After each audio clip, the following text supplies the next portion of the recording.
This is former WWE superstar Al Snow, and I have created the wrestling brand, Collar and Elbow brand. It's wrestling apparel made by a wrestler for the wrestling fan in all of us. The love, the passion you have for wrestling is in this apparel. CollarandElbowBrand.com.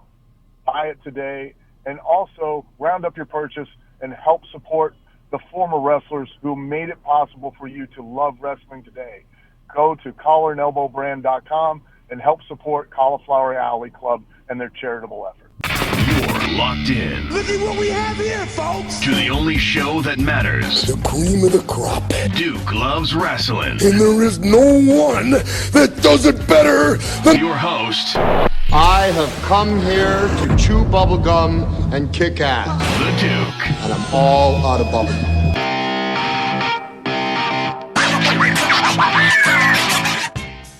Welcome back to Duke Loves Wrestling, the show about pro wrestling and everything else. That's right, Jack. I am the man of the hour, the man with the power. Too sweet to be sour. How you doing, folks? On this special edition of the Duke Loves Wrestling podcast, we're going to be covering NXT TakeOver and SummerSlam. That's right, it's SummerSlam Weekend. I got one of my favorite pro wrestling journalists in Philip Lindsey. Phil Lindsey's going to be on the show, and he's going to break down his thoughts on who's going to win and why. Really have an in-depth conversation about the WWE product in general, and we do so by going over the matches for NXT and SummerSlam. So I really think you're going to enjoy that, especially you fans who really enjoy the heavier wrestling content that we do sometimes on the show. So that should be fun. And that's really going to be the bulk of everything. I'll have a few words afterwards, but before we get into any of that, I want to give a heartfelt shout out. We've had some really terrible tragedies that have happened in our United States over the past week, and it's really an extension of something that's been happening for a number of years now. Just domestic terrorism, man. It's just really been terrible. And unfortunately, we lost a number of lives. I mean, I think the count's at least 29 people over the past week, which is just insane. So I just definitely want to give my personal shout out and let you know that not only am I thinking about you, those who have lost their lives, those who have lost loved ones to some of these tragedies that have happened recently, I'm not only thinking about you, I'm actively reaching out to my elected officials and holding them accountable. What are they going to do about this domestic terrorism issue that we have? What are they going to do about, white supremacists who are committing acts of terrorism? It all needs to stop. It all needs to stop. And we need to be honest with ourselves about it. And it's not enough to just say, oh, that's terrible, and thoughts and prayers. No. You need to call, you need to email, you need to write, social media message. I prefer the email or social media message because there's a record of it. Contact your local elected officials. Contact your elected officials in Washington, including Trump, and let them know that something needs to be done, and it can't be lip service anymore. We need a concrete domestic terrorism law that defines what the acts are in relation to what domestic terrorism is, because we don't have that on the books now. People can say that they investigate, they're going to treat it like a domestic terrorism investigation, but there's no one act that you can point to say that's domestic terrorism. Unfortunately, the law is not defined that way. That needs to change. When people are going out committing mass murders and attempted murders, it is what it is, especially when they have these manifestos and things like that. Contact your local elected officials. It's not enough to talk about it. Thoughts and prayers are not getting us anywhere. We need action. We need advocacy. And the best advocacy is letting the people in office know you're not going to get my vote going forward if you don't make this a priority and bring about some change. And I don't have all the answers of what change looks like, but I can tell you that starting with the law, we need to define domestic terrorism and arm our judicial branch with enough to charge and convict those who are committing these mass murders, especially in the name of whatever supremacy or religion or whatever it is, that nationalism, whatever they're using as an excuse for this nonsense here. Okay, this is bigger than pro wrestling, folks. This is life. It affects us all. Those are my words on that. And like I said, I'm not going to spend too much time on too many other things. We're going to get straight to the SummerSlam and NXT TakeOver review with Phil Lindsey. And then after that, I'm going to have a few more thoughts. But enjoy. So like I said, folks, I mean, it's SummerSlam Weekend, one of the most exciting periods on the wrestling calendar. And I figure, let me get somebody that really knows what they're talking about, that's really deep into covering pro wrestling and knows what's going on, especially with the WWE product today. And who better than the man from Daily DDT, from Belle to Belles, a guy who's been a freelancer, whose work I've been very impressed with and appreciated for a couple of years here. The one, the only, Mr. Phil Lindsey. How are you, Phil? I'm good. I'm great. How are you? Very well, very well. It's funny, Phil, when I think back to SummerSlam, which, it's one of the big four pay-per-views on the WWE calendar. Most years previously, the build has felt more spectacular. There's been more anticipation and what have you. I don't feel that way this year, although I do feel like we're still going to get a solid in-ring quality match pay-per-view. When I say that, what comes to your mind? What's your impression on the build? Well, I just think it's because there are more pay-per-views than there used to be. So it's like you're jumping from one event to the next so quick. So you have stuff that you had to build for Extreme Rules, right? And then you're like jumping immediately into SummerSlam. It's like there's not much space for storylines to breathe anymore. That's an interesting assessment. Do you think that hurts or helps, possibly not even affect, the overall experience for the fan base?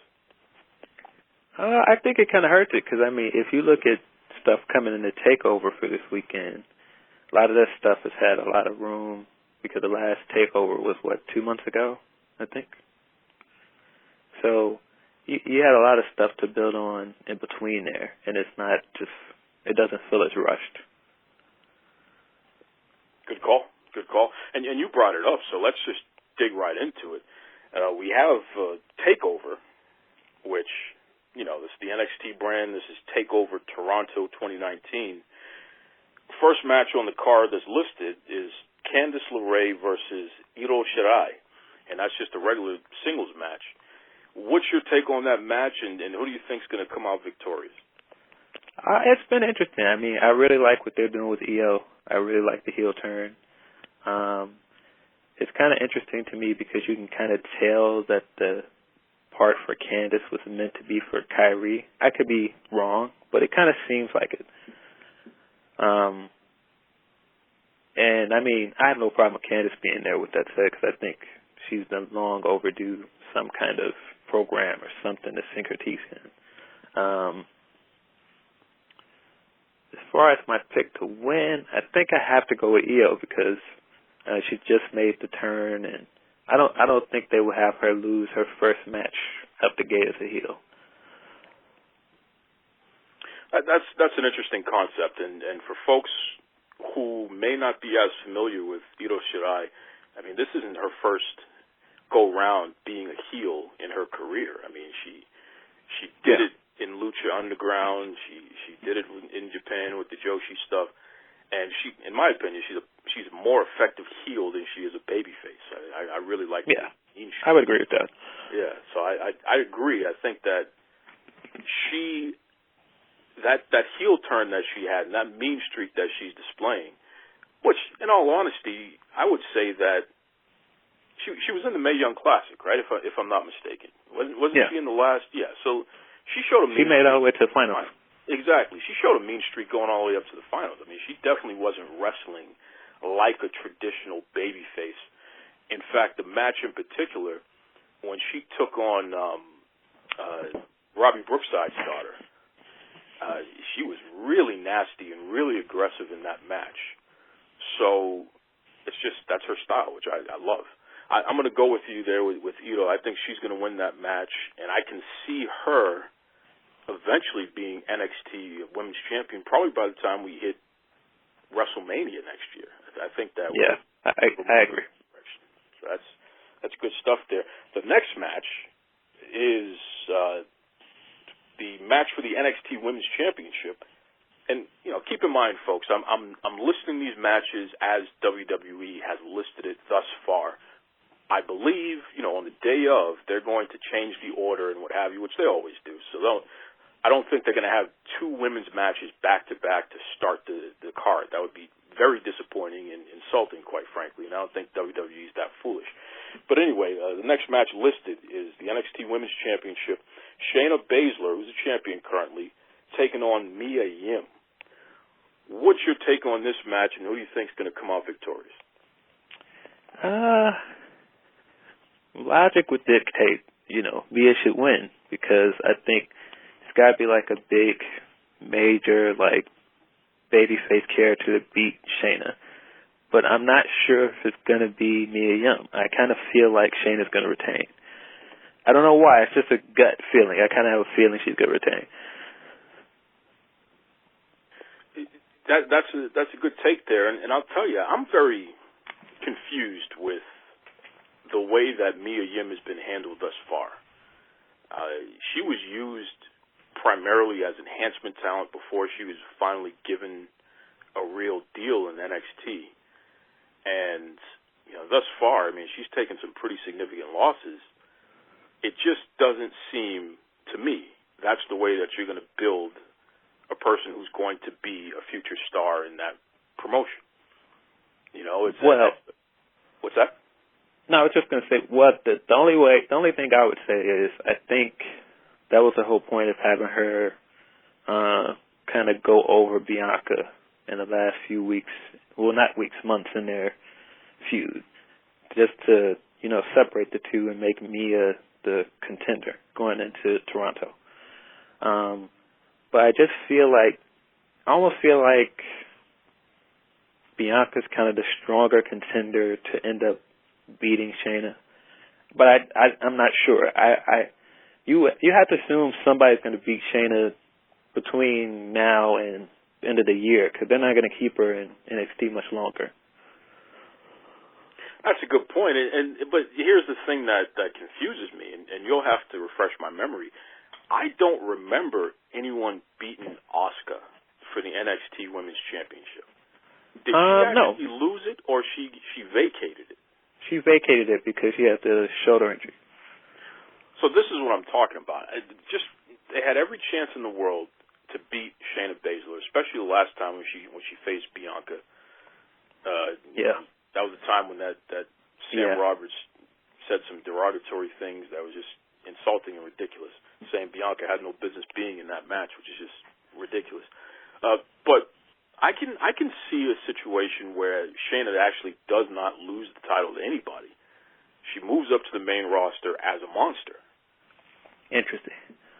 I could see her moving up with the title, but I think it would be a mistake because you kind of put her as the big shark in the water, and I think it would do a disservice to the rest of the division if you don't have someone beat her, because someone on a roster deserves the rub. And if you don't do that, then you kind of leave the rest of the division kind of languishing until someone becomes champion. And I mean, if I'm right, and I think Io's going to be champion, eventually you're just jumping from one heel to the next. Yeah, and I don't know how that works at all. Although I will say, with the mean streak that Mia Yim has been displaying, it does kind of feel like they're leaving a little room for a Shayna Baszler and her crew. it does seem like they're leaving a little room for them to turn babyface, which would just be odd. I don't even know how that would feel. I'm not sure. I think the other horsewomen are going to show up, but I'm just not sure. My logic is telling me that Mia should win, but I just gut feeling I think Mia's going to lose. Yeah, same here. I'm going with Shayna Baszler decisively beating Mia Yim. I think they need to repackage Mia. She possibly should be put in some kind of tag team situation just to get her in a position where she can teach a younger talent and she can be the veteran of the team and give her an opportunity to re-showcase her skills and eventually move up to the main roster in that way and then break them off. But I think they've really dropped the ball with how they've presented her NXT thus far, and so I can't imagine she would win this match. Yeah, I can see that. I mean, I enjoyed the feud with Bianca. I enjoy some of the stuff with Vanessa Bourne and Aaliyah. Ooh, but love them. But I mean, that just brings up a good point where you're saying she should join a tag team. There's so much potential for tag teams in NXT. Just in terms of like you got Reina Gonzalez and Rhea Ripley that makes a good tag team. Vanessa Bourne and Aaliyah, they're good at the tag team. I think like Mia Yim, you could put her with I don't know, Xia Li or somebody else. Xia Li would be perfect. Here's a young wrestler, and you got Mia Yim, who's the veteran, and Mia can kind of help finish Xia, because I think Xia has a lot of potential. She just hasn't been put in a position where the growth is there. You know, it's coming along a lot slower than you would expect in a university setting like an NXT. So it's you put her with a veteran like Mia Yim, and she's probably going to blossom. Yep. Phil Lindsey is a guy that is a very serious women's wrestling fan and somebody who understands it and really follows it, which is why he reports on it so well, and it has been for a number of years. So, you know, this is really a thrill to talk women's wrestling that in depth with somebody who actually gives a damn about it. So many people who write about wrestling, quite frankly, don't. And you can tell in the quality of their writing when it comes to discussing women's wrestling, which is really a disappointment. So it is refreshing to talk to someone like yourself who gets it, because then we can talk for real, you know, not just surface crap. Moving on now. Velveteen Dream versus Pete Dunne versus Roderick Strong for the NXT North American Championship. What a match! That could be a match that headlines most pay-per-views. What do you think about that match, and who do you think is going to come out on top? I think it's going to be a great match. It could easily be the best match on the card. I kind of think it's going to be a big night for Undisputed Era. I think Roddy's going to win. Okay, what makes you say that? That's an interesting prediction there. What brings you to that conclusion? Something's telling me Roddy's going to win, and it's going to be something like they get like this close to all four of them having gold, because they've been talking about it since last year, and then one of them's going to lose. Now, I can't decide in my brain, is it going to be Roddy or is it going to be Adam? But I feel like one of them's going to lose, and it's going to cause dissension. So right now I'm picking Roddy to win. Wow, that's a big prediction there. So this is the first time you and I are going to part ways, which I'm sure won't be the last. Roderick Strong beating Velveteen Dream Pete Dunne. That's a prediction. I don't know what's going on with Velveteen Dream. I feel like here we go again, where you have a character who's way over, was primed and ready to make it to the next level. They could have made him NXT champion 2 years ago, and for whatever reason, they just didn't pull the trigger. Which, you know, quite frankly, and let me sidebar for a second. I was talking to a good friend of mine who also is a wrestling journalist, and I brought up the fact to him. I said, you know, we haven't even had a single black NXT champion. Despite the fact, who was who? Big E. He was the first. Oh, He beat Rollins. That wasn't FCW. Nope, he beat Seth Rollins. Or who did he beat? I think he beat Seth Rollins because I think he's the second NXT champion. I have to check my facts on that one. Yeah, you know what? I think you're right because Rollins was the first. He was the inaugural, and Big E was the next person to beat him. Okay, so we've had one. Think of all of the black wrestlers that have come through NXT since Big E's been on the main roster. You mean to tell me you couldn't put that championship on any of them? I thought Apollo should have been champion. Oh man, if Apollo was NXT champion, he would be a big deal on the main roster now. Yep. You present people who you want to be stars as important. You don't just put them out there languishing, which is something that I feel is happening to Keith Lee right now, where it's like, Jesus, here's a guy that can destroy everybody, and you treat him like he's nothing. I don't even understand what's going on with that. But I digress. I can see Velveteen Dream debuting on SmackDown when they move to Fox in October. Mm-hmm. I can see him being on that first show.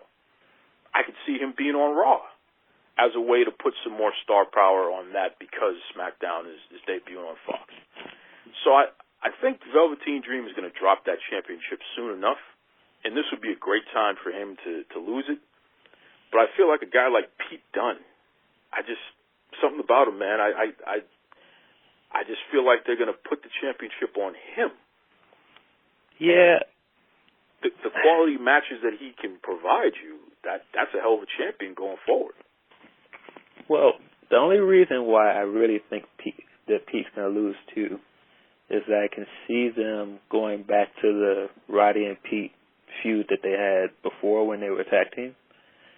And I kind of think if Pete wins, it kind of puts a line under it for now. But I think if Roddy wins, especially if he cheats, I think then you can keep that feud going and keep Pete on NXT for a while. Good call.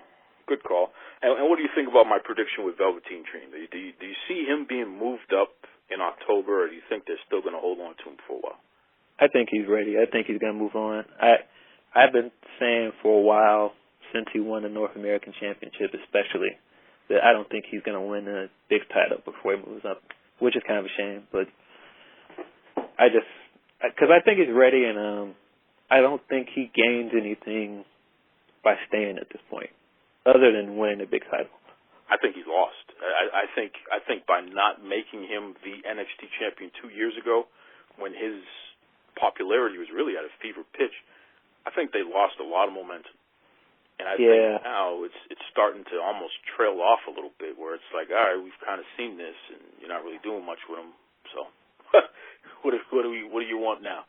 You know? Yeah, and the NXT title picture is getting more and more crowded too.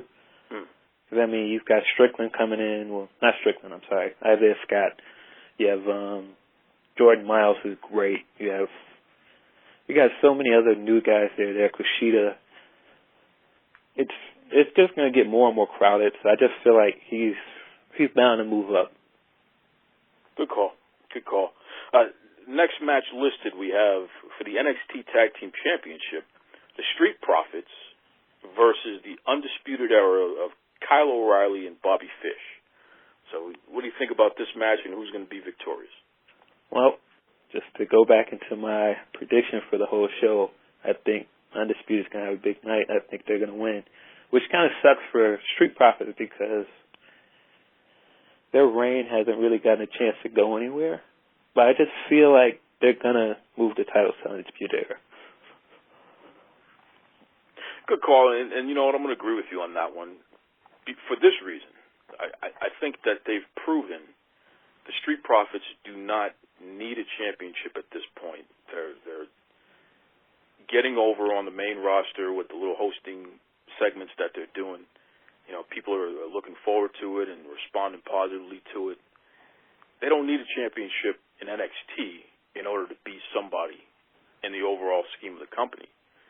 So, you know, for O'Reilly and Bobby Fish to win those championships, I think that's going to do more for them in the long run than keeping it on the Street Profits. In fact, I would certainly consider moving the Street Profits up completely.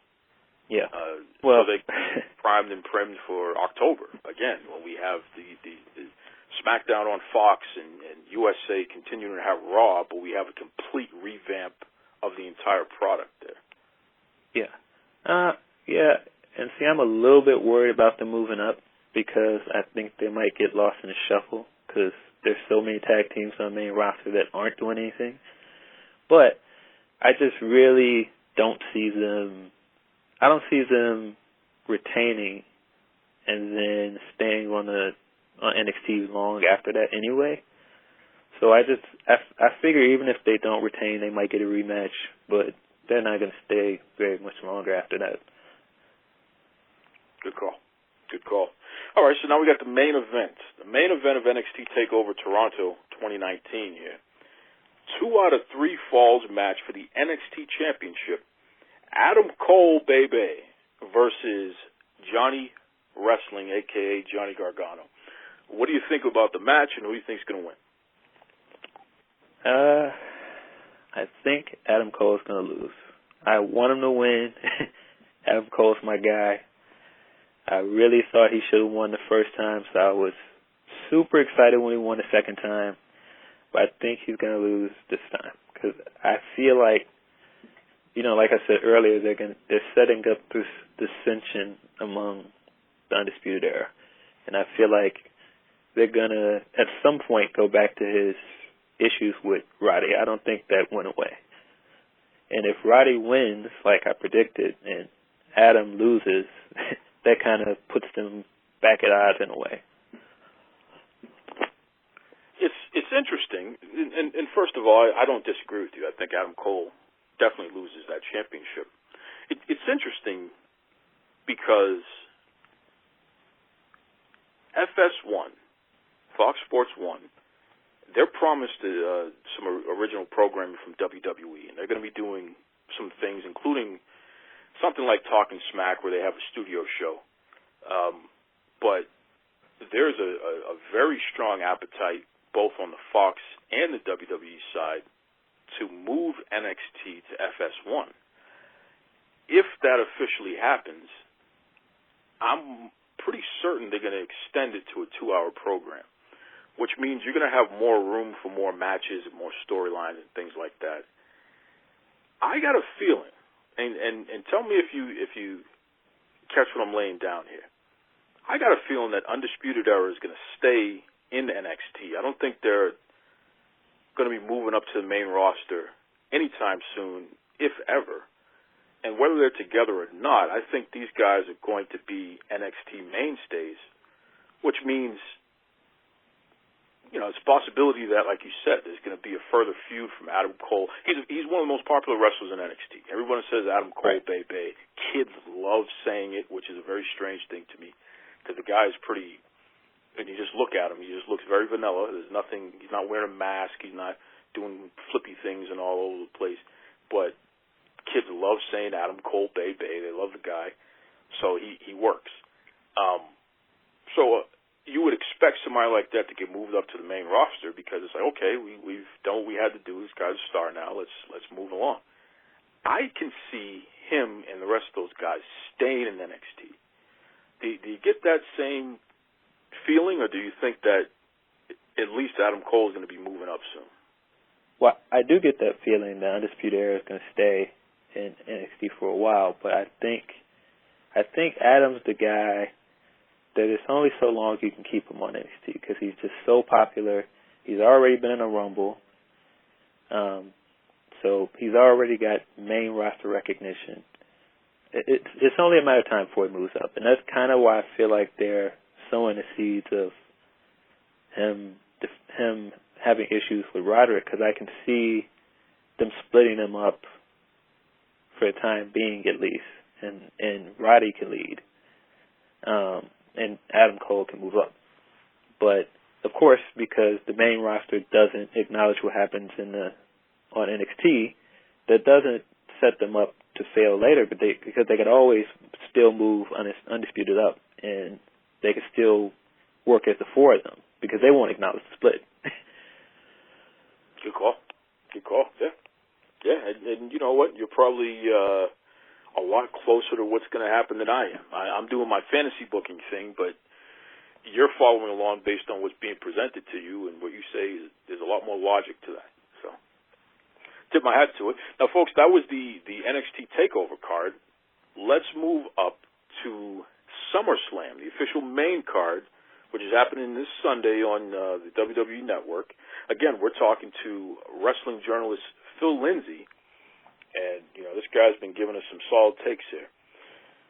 Let's start with the first listed match, Phil. We have a singles match for the WWE Cruiserweight Championship. Drew Gulak, who's the current champion, versus Oney Lorcan. What do you think about this match, and who's going to win? I think Gulak's going to win. I think Gulak's going to be champion for a while. I think he's been deserving for so long to be champion. He got so many people over that were champion before him, and I think he's possibly one of the best wrestlers on the brand. I think he's going to hold the title for a while. You know what's interesting about Drew Gulak? First of all, I agree with you. I can't see Oney Lorcan beating him, and I don't think that. I mean, Oney would be an interesting champion.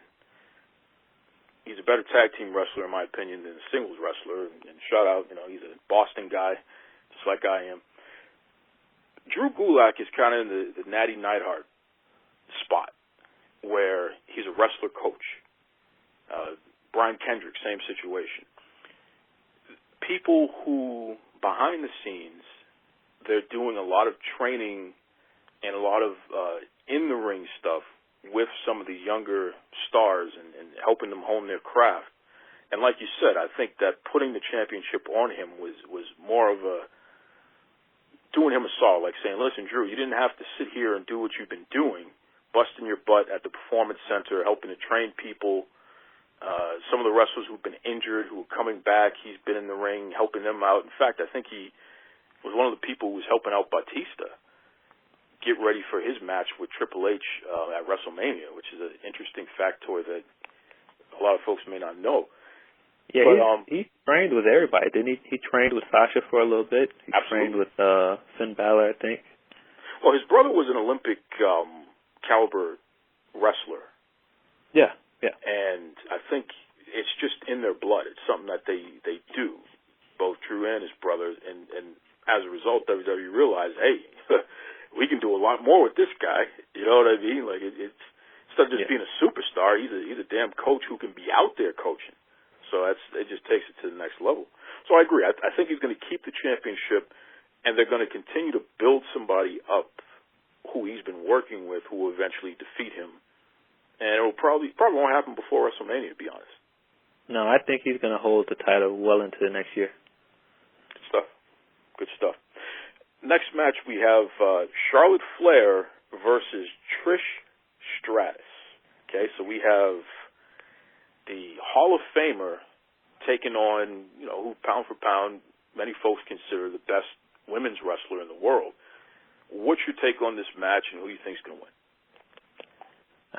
Yeah, this is clearly going to be Sasha. I can't see Trish coming back for a final match and beating supposedly the best wrestler of this generation. I just can't see it. Now, you see what you just did there? You said it's going to be Sasha. When this match was Charlotte versus Trish. Charlotte. No, sorry. Don't be sorry. And I know why you said it. You think it's going to be Sasha. We all miss Sasha. We all miss Sasha Banks, number one. And number two, the one match that Trish Stratus begged for.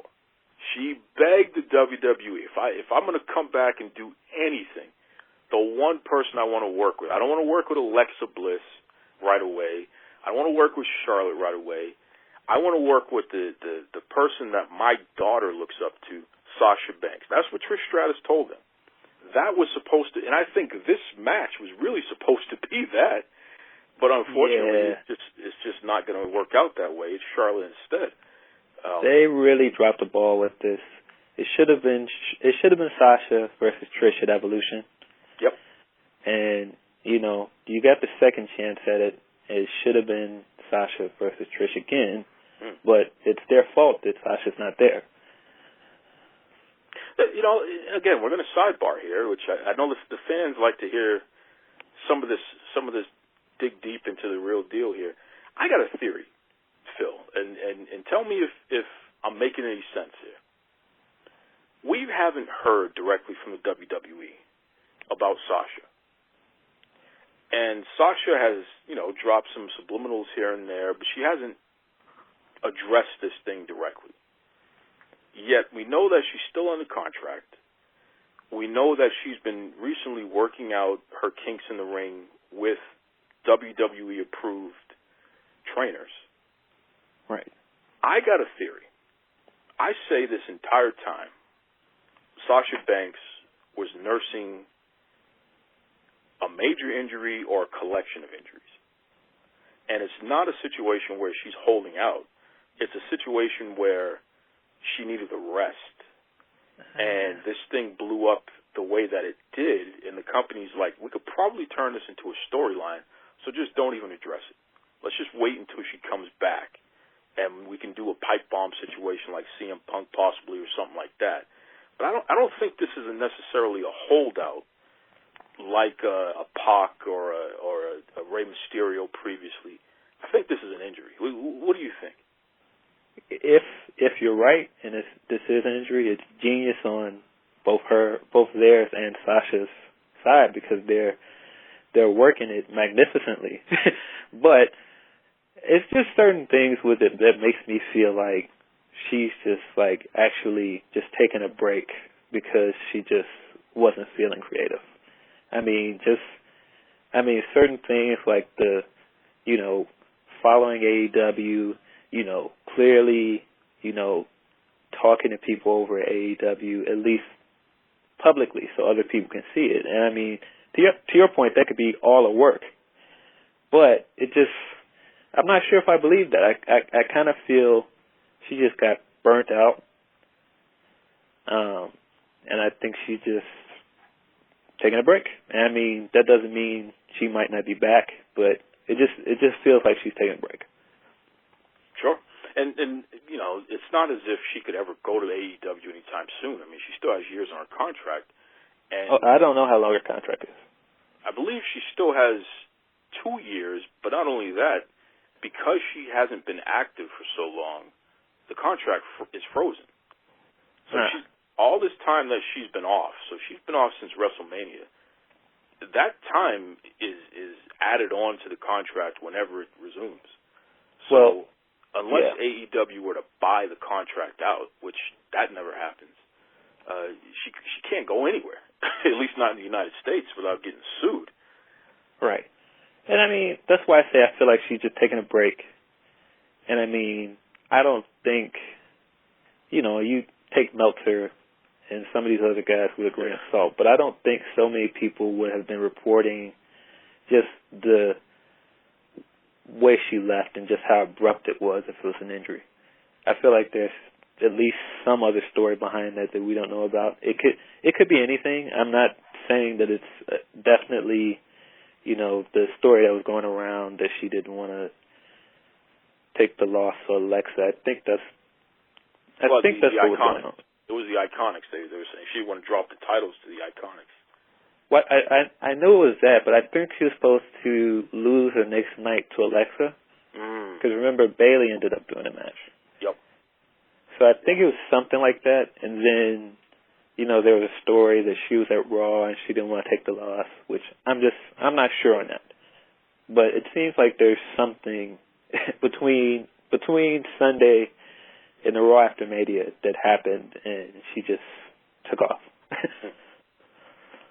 Good call. And I agree with you. I think Charlotte is going to defeat Trish Stratus in that singles match, which is the right thing to do. The only way you would defeat Charlotte in that match is if you're building up Trish for somebody else. Which, if you're going to beat Charlotte, then fine. Let Trish beat Bayley or beat Becky and become the champion, and then move on, and whoever's going to defeat Trish, have them defeat her at WrestleMania. If you're going to have one of the faces of the company company and Charlotte Flair lose to Trish Stratus, it better make sense. And it better not be some nonsense. Well, I just don't feel like you can do it at this point, because at this point, if you have Charlotte beat Asuka twice, she can't lose to Trish. You just can't do that. Well, we say that. We say that, but you know them. You can't do that. That would make no sense. I don't even know where the hell Asuka is, and I watched that tag team match the other night, and again, I don't know where Asuka is. We got to put a missing persons report out for Asuka. I don't know where she is. Well, I just still think it was a mistake to take the title off of her before Mania. I think she should have stayed champion. That the main event did need both titles, and I think taking the title off of her really, really hurt her momentum coming out of the year before. And I mean, on paper, I don't have any problem with her tagging with Kyrie. It's a good tag team. Having Paige as their manager is kind of doesn't work, but I'm willing to give it a chance. But the thing is, you have to put them on TV. Yeah, you're right. You're right, and I think Paige is an awful manager for that team, by the way. It doesn't make sense. She doesn't fit with them in any way. They don't even dress alike. So are they a team? It doesn't make sense. And unfortunately, you can tell that Kylie is a lot more motivated, because she's taking it like, man, this is my first time on the main roster, and so you can just tell by her body language in the ring that she's a lot more motivated to be in that spot. And Asuka is just kind of like, what the hell, man? What is this? Well, if you look at all of because there was about a solid 2 or 3 weeks where WWE was pumping out a lot of content around them. Like, they were putting out all of their interviews while they were in Japan. They were putting out all of their backstage promos by themselves while they were speaking in Japanese. And you can tell when they are, it's just the two of them. It's totally different. Their energy, their vibe is just totally different. Yes. You can tell they enjoy working with each other. But that's lost when you have Paige speaking for them. And, I mean, when I think about it, Kyrie hasn't spoken in a word at all since she's been on the main roster. True. And, I mean, it just, I don't know. Like I said, I'm willing to give the Paige stuff a chance, but I really think you got to put them on TV there. In terms of in-ring ability, they're probably the best tag team you have available in a women's roster. I mean, because, they just completely got rid of Riot Squad for some reason. And then I think Mandy and Sonya are good together. But other than that, I don't know. And I didn't personally care for the choice to put the titles on Alexa and Nikki. But I don't know. I don't know what they're doing with that division right now. It's very confusing. I'll tell you, it annoys me because Alexa Bliss in real life is good friends with Ember Moon. Obviously, they're both good friends with Nia Jax. I mean, that's a stable right there. Those are the 3 mean girls, and it will be perfect. And I think Ember Moon is absolutely would make a much better heel than whatever the hell she is right now, because I don't know what she is, by the way. It's pathetic the way that they've pushed her.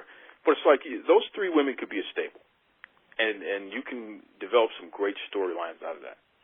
If you're going to put Kylie and Asuka together, get somebody else, make them a stable, get Paige out of there, and let's really make this thing a thing. Or just stop, Yeah, I think if you're going to build them, because they've been building them as a tag team for almost 4 months now, since the Superstar shakeup, so all the way back in April, and they haven't been on TV much, and they got 1 title shot. Iconics win by DQ. Then you give them another, and you just throw the belts on Alexa. It's kind of like, if you were going to give them anything, I thought the time to give them the win was on Monday. And now that you haven't, I just don't know what you're doing with them. I don't think they know what they're doing with them. I don't think they know what to do with them. Which is I don't think they know what to do with that division in general. I think it's just there. Yeah, you're right.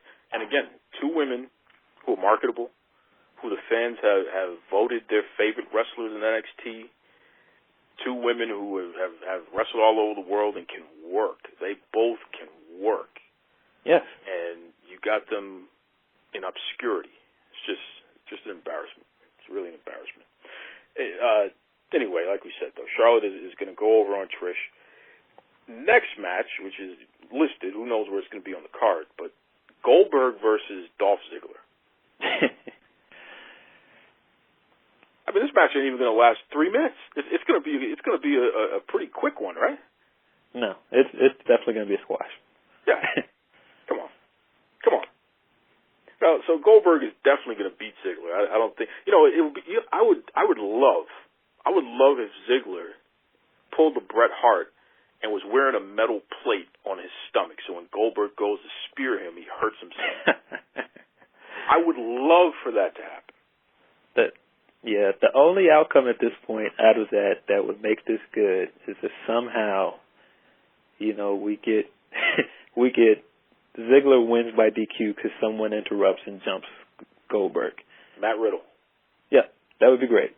But other than that, this is going to be a squash. It's going to be by the numbers. Spear, jackhammer, good night. Somebody told Dolph Ziggler years ago, stop taking bumps the way he's taking bumps because he's making other people look too good. And if you bump the way that you're bumped, you're always just going to be that guy. You're going to be the guy used to get other people over as opposed to being the guy. And, Ziggler expressed that he didn't necessarily believe in that, and he's doing what he's doing. And to his credit, I mean, he's maintained a job in the company for over a decade, I believe. I think he's been there as long as Kofi, which would be about 10, 11 years. But nonetheless, it sure as hell has come true. Like he is just somebody to get other people over. He is not the superstar, ever. Mm-hmm. And it just is going to break my heart to see him lose to Goldberg quick. But that's the only logical thing to do, like you said, unless somebody's going to interfere.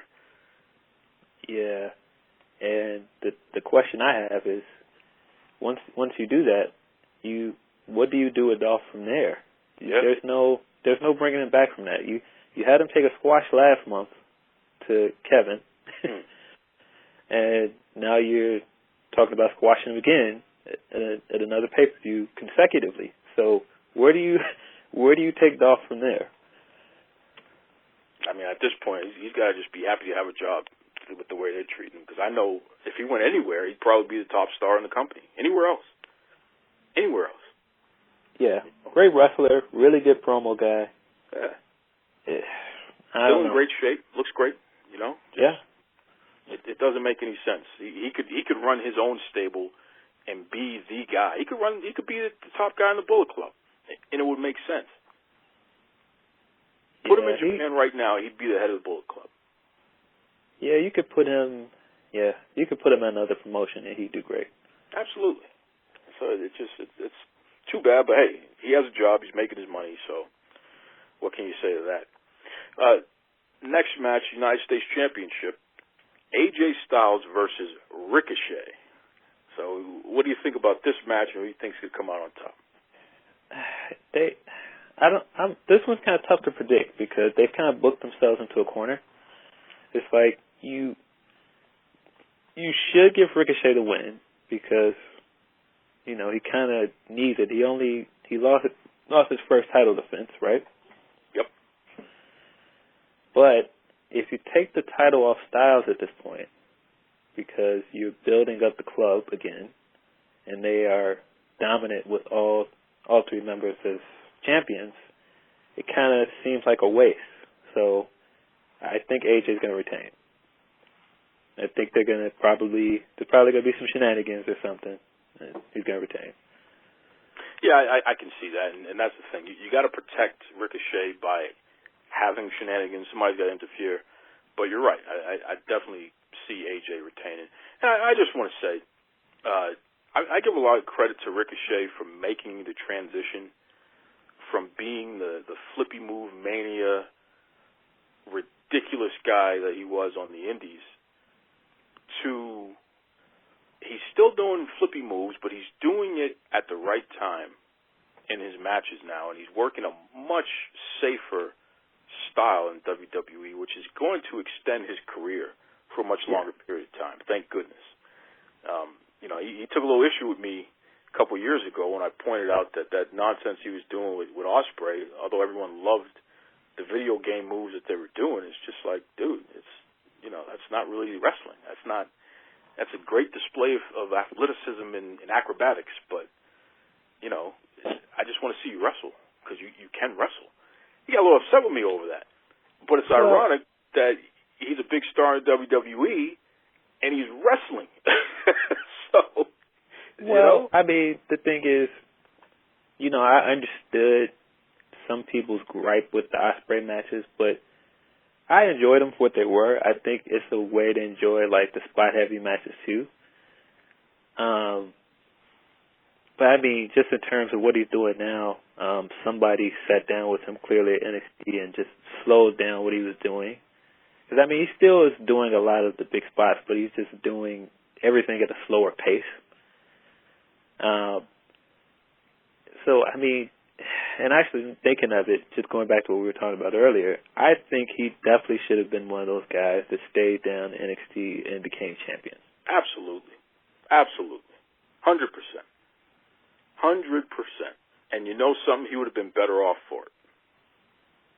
Because I don't buy him being WWE champ or Universal champ anytime soon. That's a 2 or 3 year project at least, and you're really going to have to build the hell out of that. Yeah, and see, that's what sucks about me thinking AJ is going to retain, because he's a mid-card title guy at the moment. So if he's not U.S. champion, I don't know what you do unless you just continue the feud with AJ for the next few months. I don't know. Well, I think it was interesting that they plugged him in with New Day the other day, where they had a 6-man tag and he was one of the partners for Big E and Xavier Woods. That was kind of a strange pairing, but it worked. Yeah. Do you continue to do something like that? I'm not against it because it worked. It worked. For me, it worked. It works, but see, I'm not sure if they're going to keep doing the wild card stuff. They're saying that they're going to stop by the time October comes. So I don't know. Good stuff. All right, so the next match we got Finn Balor versus Bray Wyatt. This is Bray Wyatt's official return to in-ring competition that's not on a house show. Who do you think is going to win? I think it's definitely going to be Bray. I think they are clearly behind the Fiend character right now. They're doing a great job building him as a big threat. So I think he's definitely going to be Finn. I think not only should Bray win this match, but he's got to take Finn Balor out so Balor can get that time off that he's requested. But it also gives him a chance to get some time off and come back repackaged, refreshed. Right. So you really got to beat the heck out of him. Like you got to leave him laying. Maybe they should stretcher Balor out. I can see that. It could be a situation where the match never actually happens. Yeah. Where you take him out before the bell rings. Yeah, I could see that, or like a DQ finish. I could see that. Which protects Balor, protects Bray, and it continues to give us something to be distracted by with the development of Bray's new character while Balor can go away. Yep. So that's interesting. And I'll just say, Balor is one of the most protected wrestlers that we've seen in years. If you really go back and you look at all of his matches, win or lose, DQ, whatever, you'll notice that there's a lot of protected finishes there. They very rarely cleanly have beaten Balor since he's been on the main roster. Yeah. That's why I was kind of surprised he didn't keep the IC belt longer. But I guess it has something to do with him taking the time off. Which he's earned it. He needs it. Yeah, that's the only thing I can see. And, I mean, I like Shinsuke as IC champion. He's definitely one of those guys they should be doing more with. So, I don't know. Finn just feels like he's missing something. I think he does need to go away for a while and just let them repackage him because great wrestler, clearly over, but it just something's just been missing ever since he came back and he didn't regain the Universal title. He just seems like he's just there. Oh, and I think it was a mistake putting AJ as head of the club when it should have been Balor as head of the club, and just let him be the guy that runs the stable, who runs his mouth, and he's a smaller guy, and he can act like he's a jerk and all that other good stuff, and you protect him, and that's a credible thing. Again, he's another one who would make a much better heel, which would then force him to become a babyface because he'd be a cool heel. But it's like AJ Styles doesn't need the club. Finn Balor definitely does. Well, it's yes and no, because I feel like AJ needed something after he left SmackDown too, because he kind of got into a rut where he was getting very boring as a face. And so, if you're not going to make him the big title of your brand, because they clearly were making Seth the title holder of the brand at the time, you got to do something else with him. So I understood making him a heel again. If you're going to make him a heel again, you might as well give him the club back. But in terms of Finn, I feel like Finn, they kind of got scared because he's so over as a face, they were afraid to lose what they had already gained with him. But I feel like it wouldn't hurt him any to turn heel because he's kind of like Adam Cole, and he's so cool that you want to root for him regardless. So, I don't know. I feel like it's only a matter of time before he goes heel. Good call. Good call, which he'll be much better off for it. And by the way, you just made me realize Shinsuke Nakamura is not even on this card yet. Yeah. And maybe they'll do a pre-show match, which is just an embarrassment to the Intercontinental Championship. Boy, just talk about drop the ball. Yeah, I thought the Ali match was going to happen, but it sounds like it got cut. I'm not sure if it's happening. I think Ali might be injured again. Is he? I think that may be why. I think that sucks. Something happened to him over the past week that pretty much scratched that match. Yeah. But, I mean, you got to do something with Shinsuke as IC champion. There's so many guys you can pair him with that would get good matches. You could pair him with Aleister Black. You could pair him with tons of guys on that roster. I mean, Sami Zayn even. Tons of guys you can put him with. Oh, I'll tell you what you shouldn't do. You shouldn't take that championship off of him for at least a year. Let that man bring credibility back to that championship and just have great matches. That's kind of his mark on New Japan, is that he was the IC champion for a while. He really brought prestige to that belt before guys like Naito, what Naito's doing now. And I mean, I guess you could kind of make the case that Takahashi was like second in terms of like most famous IC champions over there. But yeah, I see no reason why you can't make Shinsuke one of like the most notable IC champions. It just doesn't make sense if they take that belt off him anytime soon, because you have a person who could be the biggest star in the company, or at least one of the top 5, and you don't know. That's crazy. Yeah, he could have been champion by now. I don't know why they didn't pull the trigger on that. Oh, because they think everybody has to speak perfect English. And it's like, I don't give a damn if I never hear Shinsuke Nakamura say another word. When that bell rings, give me a break. Nobody's better. Come on. Yeah, he should have. I think he should have won it after Royal Rumble. He should have won it at Mania, because he was super hot at the time, super popular. That was the time to make him champion. Agreed. Next up, we have Kevin Owens versus the best in the world, Shane McMahon. And this is if Owens loses, he's forced to quit the WWE. Who wins? I think Kevin Owens is going to win. I think Shane's going to go away for a while after this, which is really needed for his character because he's gotten really overbearing. And I think this is your way of kind of cleaning up, of turning Kevin Owens so soon, because he seemed like he was working when he first came back as a face, and then they just immediately turned him heel, and it just didn't go anywhere. So it seems like this is their way of kind of changing that back and making him a face again. Good call. Yeah, I don't disagree. I think that taking Shane off TV for a little while makes sense, and giving Owens the rub is fine, because then you can move him on to the next thing, which there's a million ways you can go with Kevin Owens. I think you have to put him on Paul Heyman's brand, which would be Raw, because Owens fits into the Paul Heyman style. You know, he's great on the mic, talks trash. He's unconventional looking with his body type and the way that he dresses. Paul Heyman can do everything with a guy like that. So you know, he could be the next Sandman, Kevin Owens. It doesn't have to be that character, but just become iconic like that if you allow Paul Heyman to do what he needs to do with him. Yeah, I can see that. And I mean, I'm not sure where do you go with Kevin Owens after this, is what I keep thinking, because he's clearly going to be one of the biggest faces on the brand, but you're not going to put him against Kofi again. So where do you go? You're not going to put him in the mid card after that brand. I mean, after that program, you got to do something big with him. So I'm not sure what. Maybe he fused with AJ again. I can see that.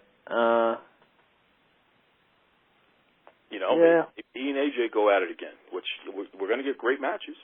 At the very least, we're going to get great matches. Yeah, I thought they took the U.S. Championship off KO too soon when he was doing the whole Face of America thing. I thought they had something good going there, and they just kind of stopped. It was weird. So I could see them feuding for the title again. I don't know. That's WWE. Sometimes the starts and stops it's hard to understand.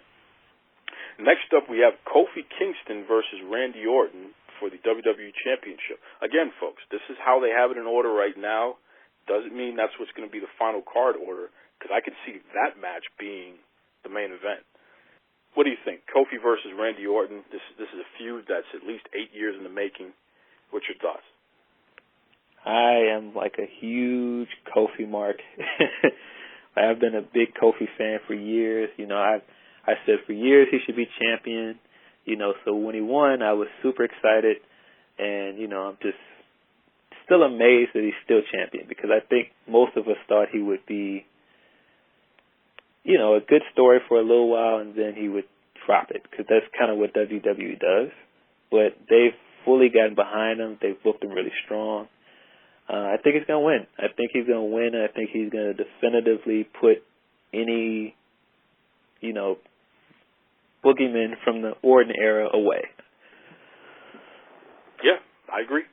I don't think there's any logic in making Randy Orton champion right now. He doesn't need a championship to be credible. Right. I don't think Orton can ever work a full WWE schedule ever again anyway. I think his body's just not going to allow that to happen. Yeah. So, and we're not done with Kofi. I mean, the evolution of Kofi Kingston, in my view, is we eventually turn he and New Day heel, where they're protecting him. They're doing what they can to make sure Kofi doesn't lose the championship, which, in my opinion, you can get 6 months to a year out of that storyline easily.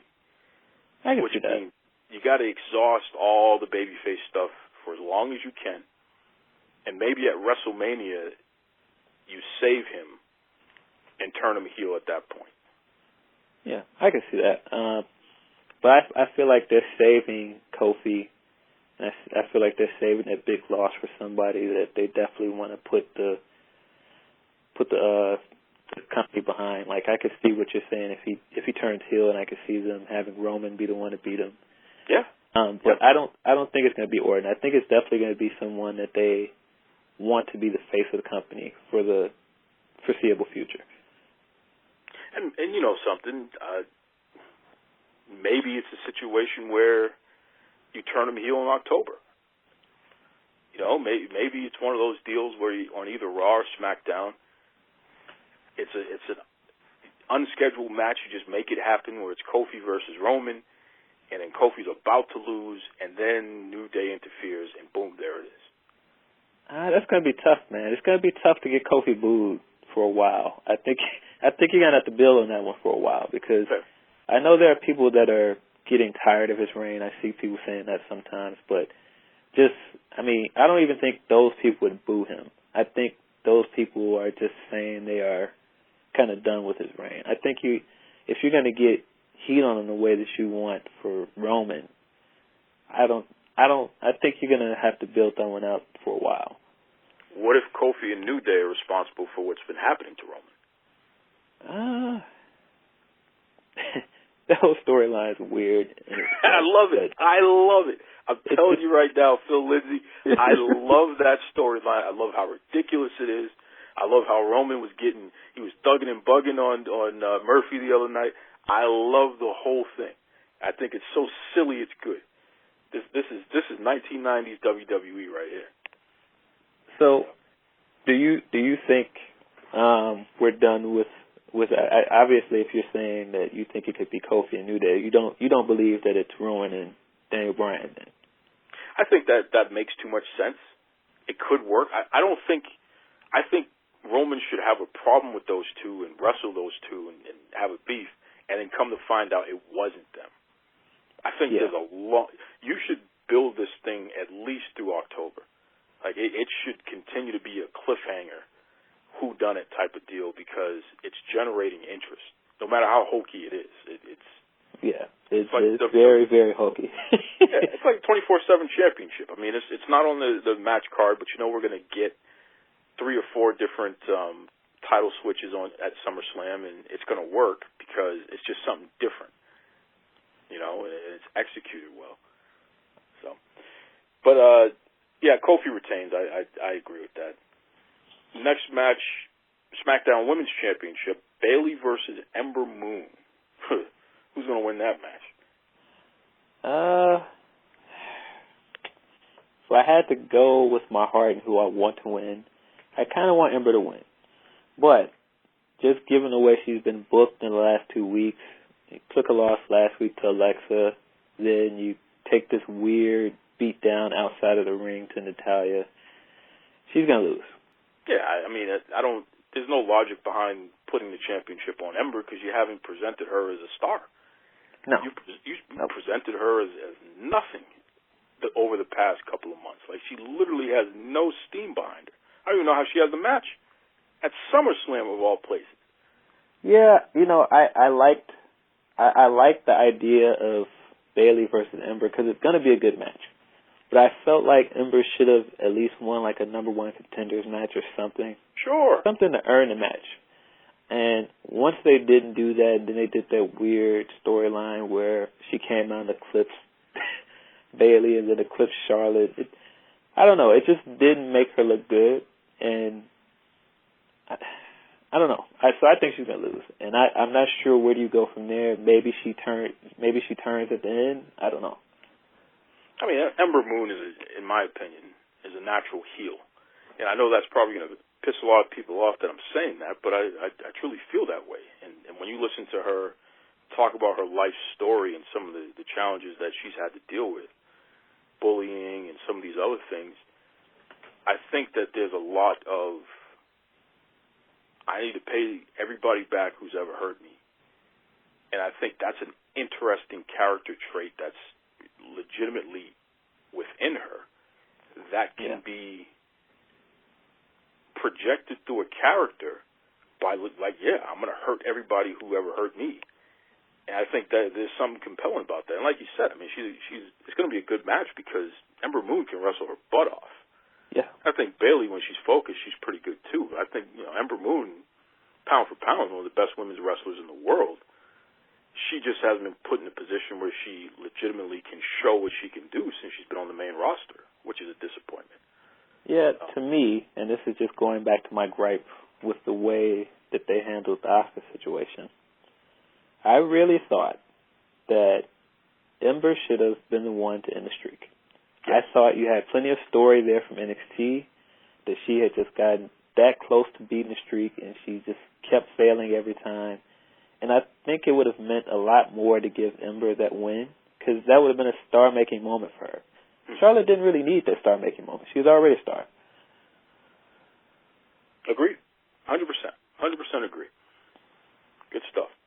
Good stuff. Next match is Becky Lynch versus Natty for the Raw Women's Championship. And this is a submission match. Who's going to win? I think it's definitely Becky. I can't see them putting the title on Natty. Yeah, I mean, the only way you're going to have Natty win that match is if somebody interferes. Yeah, I mean, I could see them building to something later. Maybe, well, I'm not sure. maybe we see Rousey, but that seems kind of far off to me. I think they're holding Rousey for a while. I don't think she's ready to come back. The only other person I could see that could interfere is if Shayna loses and Shayna comes up. But I think even that's kind of a long shot. So I don't know. I think Becky's going to beat her. I think she's going to beat her relatively clean. Maybe this leads to more matches down the road. And it's kind of like the Ember and Bayley. I think this is going to be a really good match. I think the build has been better than it had any right to be at first, other than this week Natty, for some reason, putting the sharpshooter on Ember for no reason. But we'll see. I think it's going to be a good match, but I think Becky's definitely going to retain. Agreed. I don't think this is the time to take the belt off of Becky. I think whoever she loses it to, it should be a big deal. Yeah. And I don't think Natty, she doesn't need it. It's not going to elevate Natty in any way. And Natty is forever etched in history as who she is. She's going to be a first ballot Hall of Famer, so she doesn't need another championship. So, the last match, which probably is going to be the main event, Brock Lesnar versus Seth Rollins for the WWE Universal Championship. Yeah, this feud is a big mess. I don't know what to make of it. I guess we're supposed to be behind Seth, but I don't know. You beat up on Seth 2 weeks in a row. He doesn't look. I guess he's supposed to look like the valiant face, but you make him look stupid. Really, you make him come out there with an injury. He knows he can't really. You know he can't face Brock with this injury.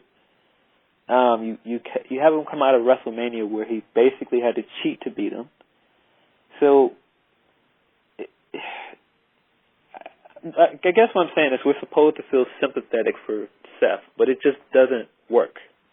And you're supposed to see Brock as this immovable force, and you're supposed to be impressed with it, but it just doesn't. It just doesn't feel impressive because they've done it so many times. So it's kind of like if you have Brock win, then what? Then you spend the next few months of Brock holding the title and just annihilating everyone, and nobody gets over. I don't know. This is a tough one for me to pick because I almost feel like I don't care. I don't care who wins this thing. I mean, yeah, I mean, I wasn't a big Shield fan. In fact, I was pretty well documented. Roman Reigns is my arch nemesis, and I couldn't stand Dean Ambrose because he was always incoherent when he spoke. And Seth Rollins is just I don't really think he's a nice person. In interviews, he said, I like being miserable. I'm a miserable guy, which is kind of weird to me. So I never really liked any of those guys. Anyone who beats up those guys was always a joy for me. And seeing Brock Lesnar destroy Seth Rollins over the past 2 weeks has just been awesome. So I don't want to see Brock lose that championship to Seth. I'd rather see somebody like Samoa Joe, or I don't want to say Roman beat him, but anybody but Seth. I don't want to see that championship on Seth anytime soon. Yeah, I think Seth should win because I think Seth would make a better champion, but I think they ruined that earlier this year when they didn't really push him as champion like they should have. I thought the AJ match was really good, and then we got Corbin matches. I don't know. I know. It's weird because he was so good as IC champion. When he was doing the open challenges, he was putting on some great matches. He was consistently getting the most cheers on Raw. And once they gave him the big title, it's like they didn't know what to do. It's weird. Well, and I think that this is really as far as he can go. And I hate to say that because you would assume that the company should be able to support him in a manner to get him elevated further, but I think he's hit his ceiling. A guy like Roman Reigns is a likable person, and I don't like him personally because, you know, I like to go against the grain anyway, but Roman's a likable person. His ceiling is the sky because outside of everything else, he's likable. I don't really feel like Seth Rollins is likable. I feel like Seth Rollins is tolerated because he's a pretty good in-ring competitor, but there's really not much more about him that somebody who's never seen him before can instantly say, oh, yeah, I like that guy. Brock Lesnar is physically imposing and intimidating, and it's like, whoa, I like that guy because he's going to break stuff. Seth Rollins is just a jerk. Yeah. And I mean, I agree to a degree, but I don't know if I would say this is a ceiling because he's a world championship guy. I think he definitely can hold a world championship for a while, but you just have to book it right. You have to book him kind of like they booked Brett when he was champion for a while, which is basically how they're booking Kofi, where he's just like a gutsy face champion. I think that would work with Seth, but you got to have the right competitors for him to go against. You got to have the right guys to make him look great. But is Seth likable enough to fill? Kofi can fill that role perfectly. But see, I don't think he has to be likable to do that because I mean I was never a big Brett guy. I mean I never felt like Brett was that likable, but Brett was that guy that he would get out there and wrestle and he'd earn your respect. And I think Seth definitely can do that because he's one of the better wrestlers on the roster right now. I mean, if you can put on a match like that with AJ, I'm sure if you put him against somebody like Daniel Bryan, who he hasn't wrestled yet, or I mean, some of the stuff he was doing with Joe. I mean, even the match he had with Shinsuke at Survivor Series, the guy can put on some great matches. Sure. You just got to put him against the right opponents to make him look like this gutsy guy that just keeps winning by sheer will. And I think that's what they're trying to do now. It's just not working. You're not wrong. You're not wrong at all. And it's not working, I think, mainly because, again, when you have somebody like Roman Reigns, and this is something that Dean Ambrose, John Moxley, whatever you want to call him, one of his gripes. He said if he and Roman weren't friends, he would resent the guy. Because it's just like there's Seth Rollins and then there's Roman Reigns and Brock Lesnar. And Seth Rollins is not even Daniel Bryan or Kofi Kingston. It's like his level is more of a Kevin Owens, and those are not A+ guys. Those are A-, B+, maybe. Yeah, Kofi Kingston's an A. Brock Lesnar is a mega star, and Roman Reigns is a mega star, and John Cena is a mega star. It's like when you really look at the tier, I don't know, man. I'm going to stand firm on this. I think Rollins is really he's hitting his ceiling. I don't think he can. You can put the belt on him, but he's never going to be Roman Reigns. Well, of course not. I don't think he's going to be like in terms of guys like if you had to make the analogy. You know, he's not going to be your Rock or Austin where he can just carry the company to the future. I don't see that. I think that's who he wants to be, but I don't see that. Yeah. But I think he could have a better world championship run than you pulled off with him. I think you could pull off a world championship run with him where he can carry the title and be a formidable champion for a while. But just this is just not the way to do it. I think they revisited Brock way too soon. I think they should have saved Brock for a while. I don't know. I just think going back to having him, because, I mean, he just beat Brock 4 months ago, and then you just completely erased that win like it never happened 4 months later. It just doesn't make sense. Yeah, and I think that the whole UFC thing with Brock finally just deciding if UFC is not going to give me the money that I want to fight Cormier, then I'm retiring from UFC. And I think once WWE knew they had Brock forever, like this, at least for the foreseeable future, that's when they went back to changing plans up. Yeah. And, I mean, I kind of get it to a degree because there's no other guy on Raw right now that you can make into this big, huge heel unless you brought Daniel Bryan over to Raw or somebody else over to Raw. So you're kind of in a tough spot, but it just seemed like a waste to just give him the title back immediately. But I mean, I guess I digress. I never really gave a pick. I think it should be Seth. I think Seth should win, but I think Brock's going to win. I think Brock's going to win, and I think he's going to hold the title for another few months. Probably he's going to have another long reign like he had before. Agreed. And listen, I'm not afraid. I'm not against if you're going to keep Kofi as a babyface, have Kofi lose his championship to somebody, then go beat Brock. Yeah, I think that's one of the only reasons why I would like Brock to stay champion, because I think Brock versus Kofi at Survivor Series is such an interesting match.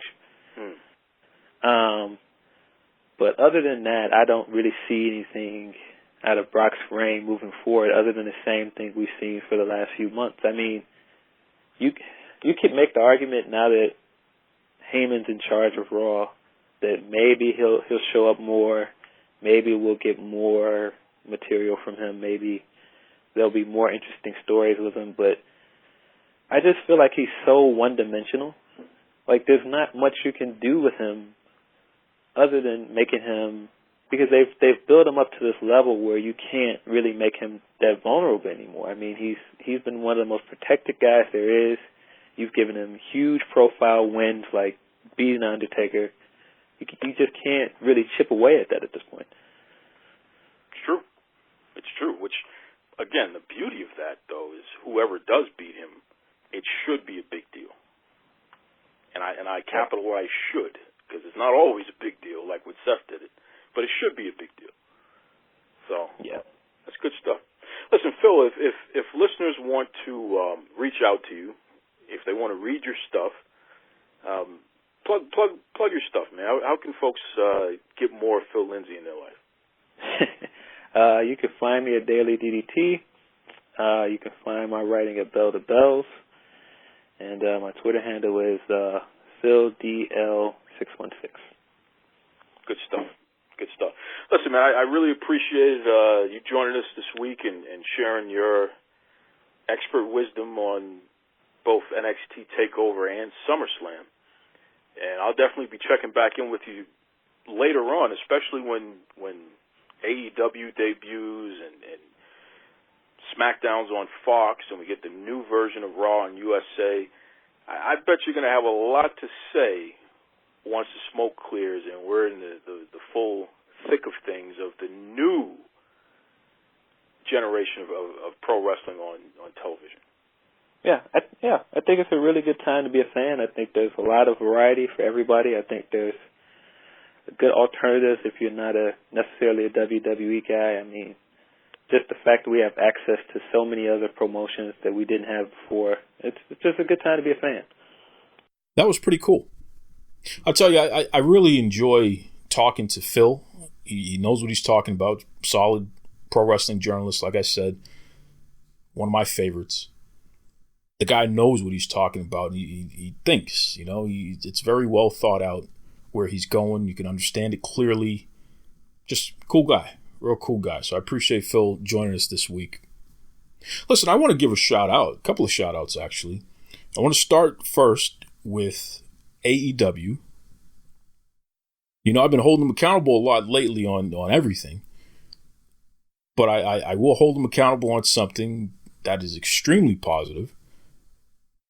And it's the fact that Jazz, okay, this is a pro wrestling legend, Jazz. She's going to be part of their Battle Royal. There's a women's Battle Royal is going to be happening, and she's going to be part of it at their next pay-per-view. So that's pretty awesome.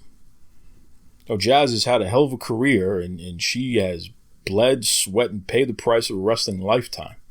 She is truly one of the living legends in pro wrestling. So to honor her by allowing her to be in the Battle Royal, and she's going to be on pay-per-view, it's just tremendous.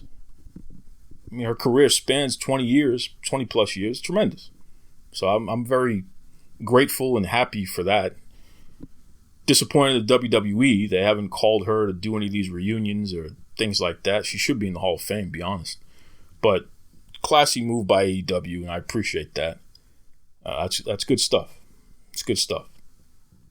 I also want to give a shout out to my friends out there and at High Brew Coffee. You've heard me talk about them a lot recently, and I gotta have one of these folks come on the show and talk about the product. It's a really good product. I enjoy drinking it myself.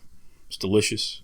And somebody else who enjoys drinking it so much that they became an investor, pop superstar Shakira. That's right, Shakira. My hips don't lie. She is an investor in High Brew Coffee.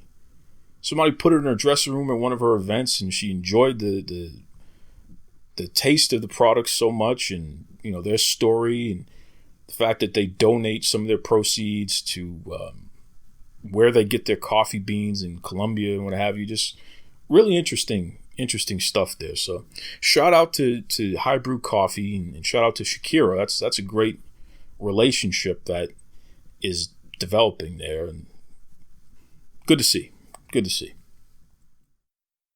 I also just want to touch upon something real quick.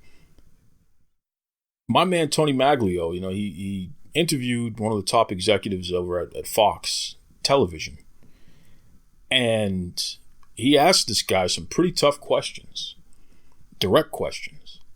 And it's funny because it's stuff that we've talked about on this show.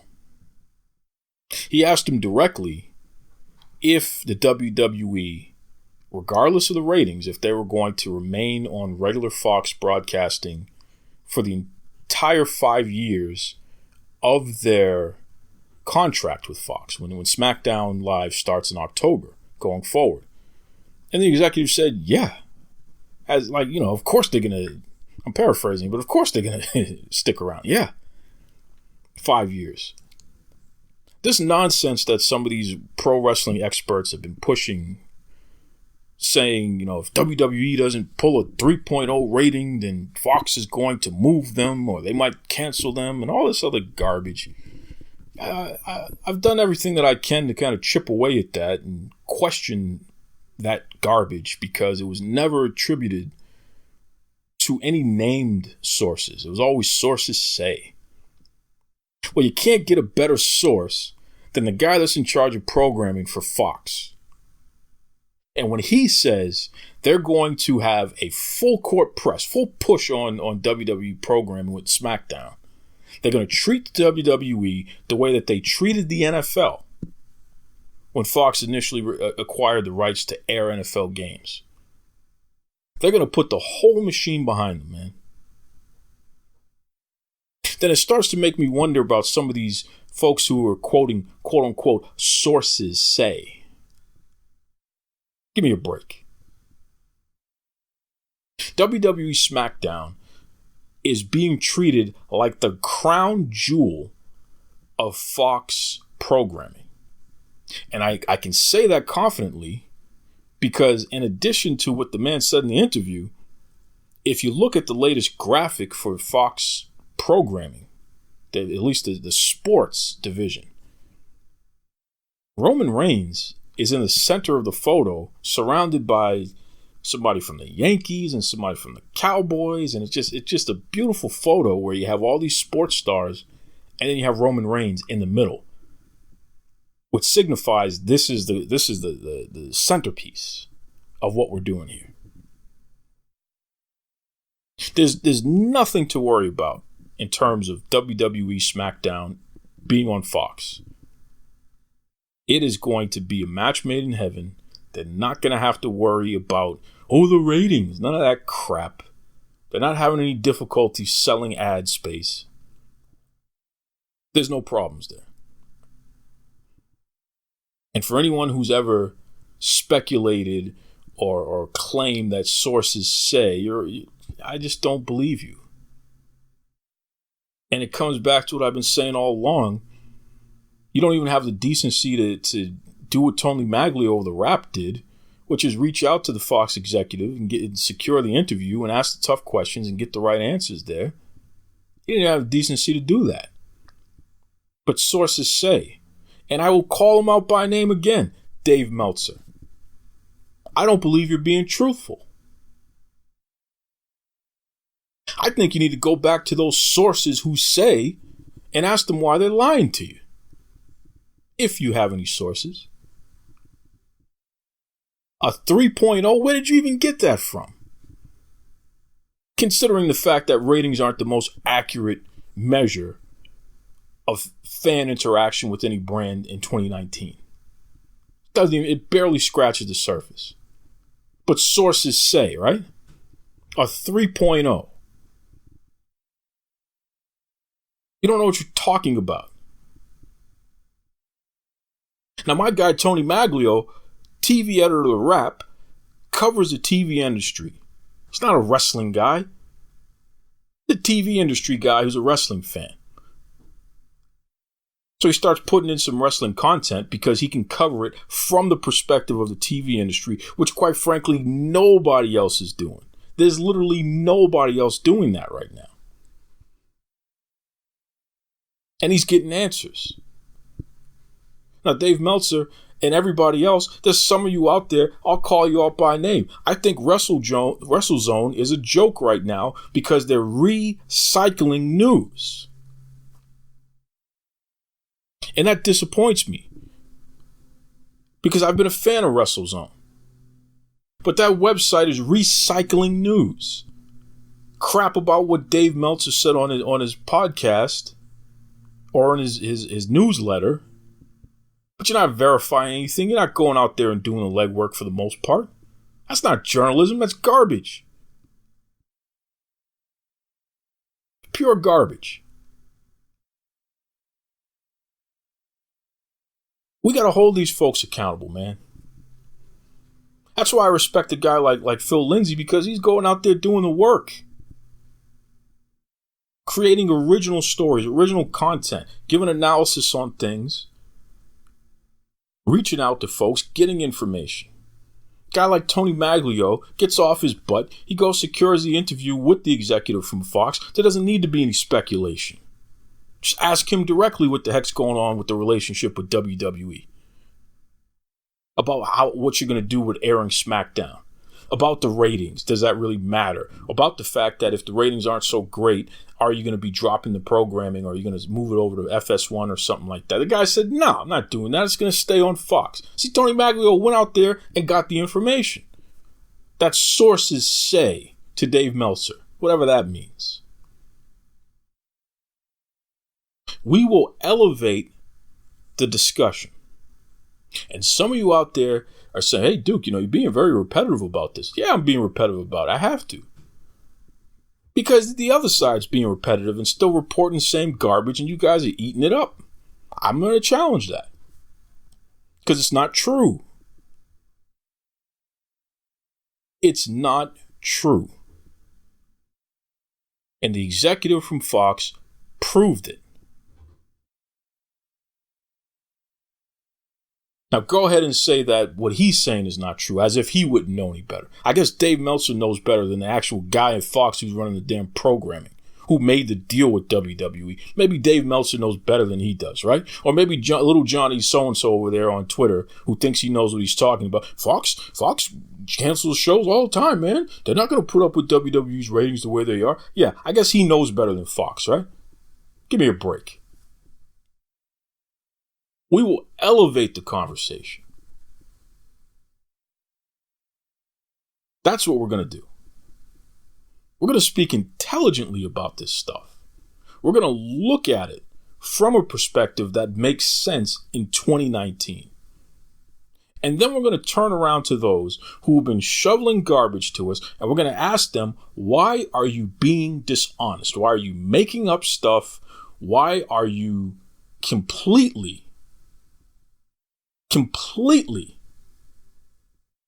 being dishonest about this? That's the way to go. When I ask you about